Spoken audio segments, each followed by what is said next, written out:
Yo, what's good, guys? Welcome back to another recap video. It is January 19, and what is it? I think Wednesday? Yeah.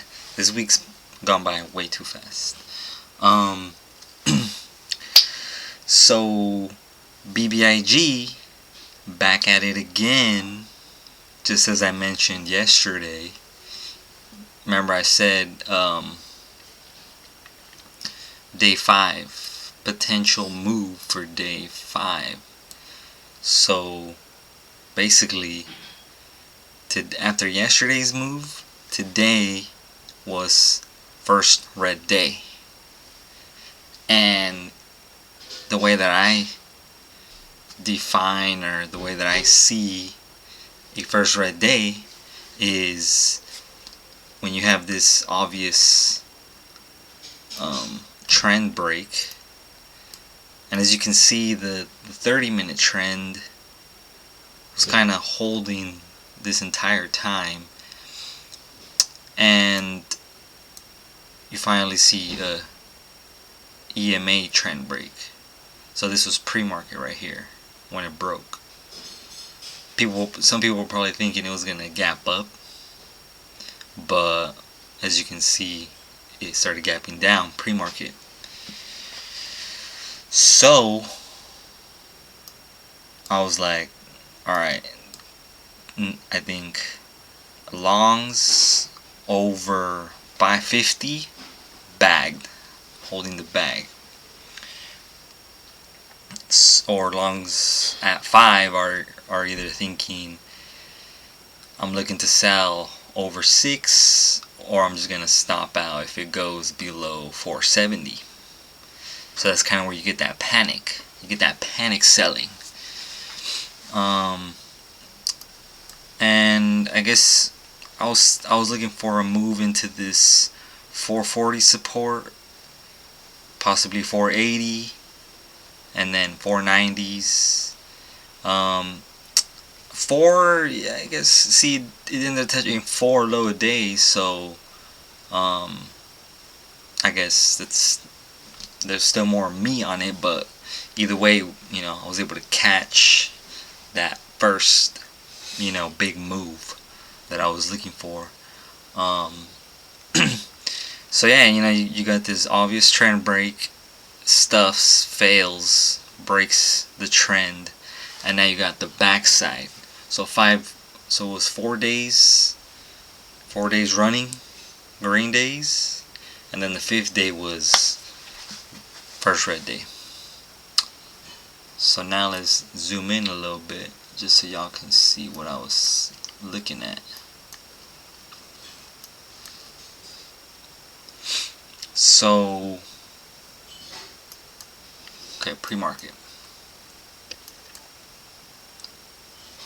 So this yellow line right here, that's basically over 519, the stock is green. Under 519, the stock is red. So that was the key level right there. But you can see you have, 550s, yesterday's high was decent resistance. 575 was support, but it failed to hold. And then we have 470 pre-market lows. So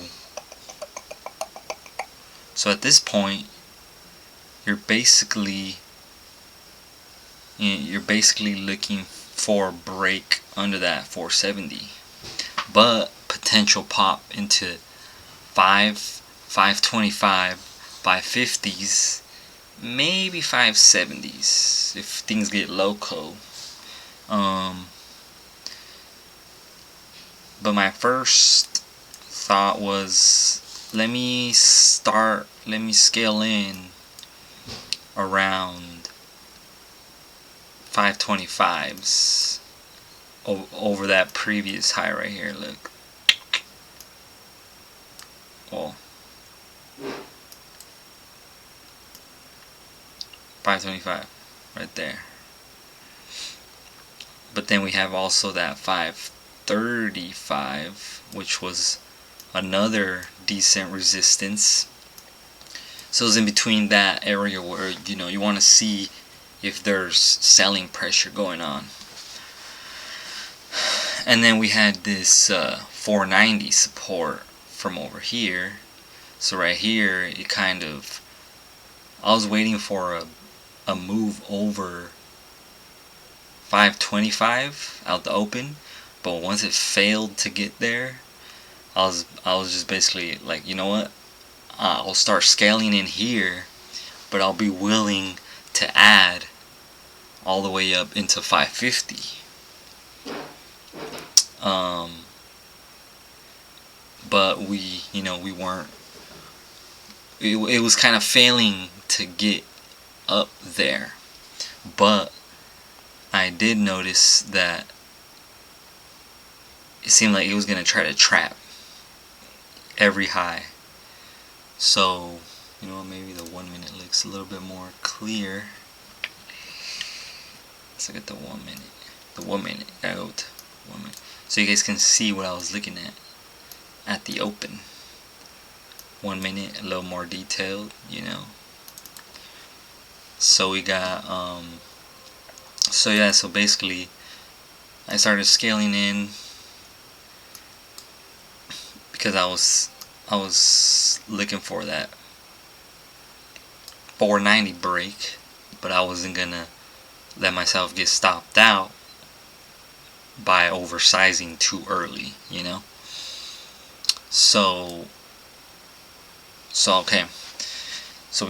So I had an order here because I was like, it's gonna probably try to reach over a previous high, and then you see we got that stuff, boom, down. So I ended up adding there, but I was kind of hesitant. I was like, let's just wait for a little bit. Let's see what's gonna happen.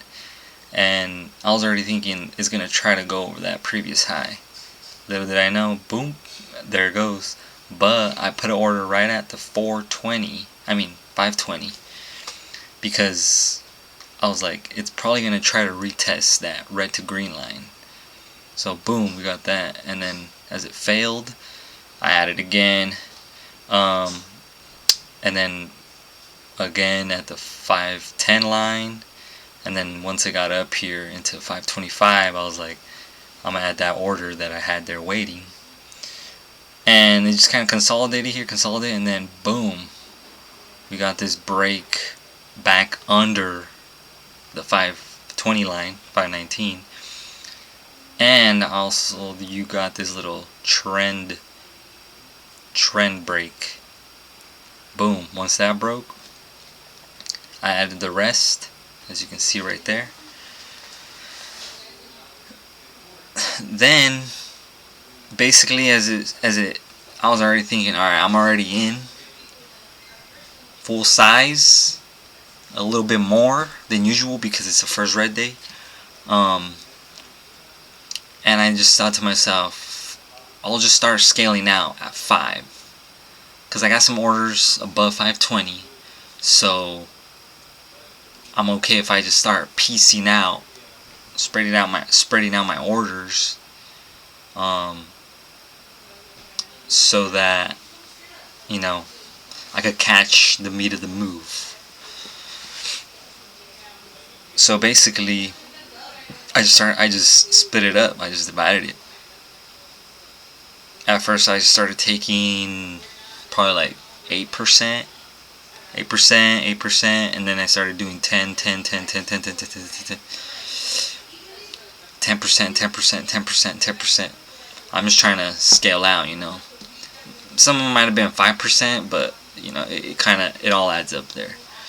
But I figured, I'm like, you know what, 470, you get to 470, and since it's a $5 stock, I'll be willing to scale out every 5-cent increment on the way down. That way I'll get all the way to 440, which was my target. So I figured if I split it up properly and then throw some in between, I'll get out where I want to get out, my target zone. 470 to 440. And it ended up going lower, as you can see. See, fucking went to $4. Another 10% drop from 440. But overall, I mean, this was the ideal.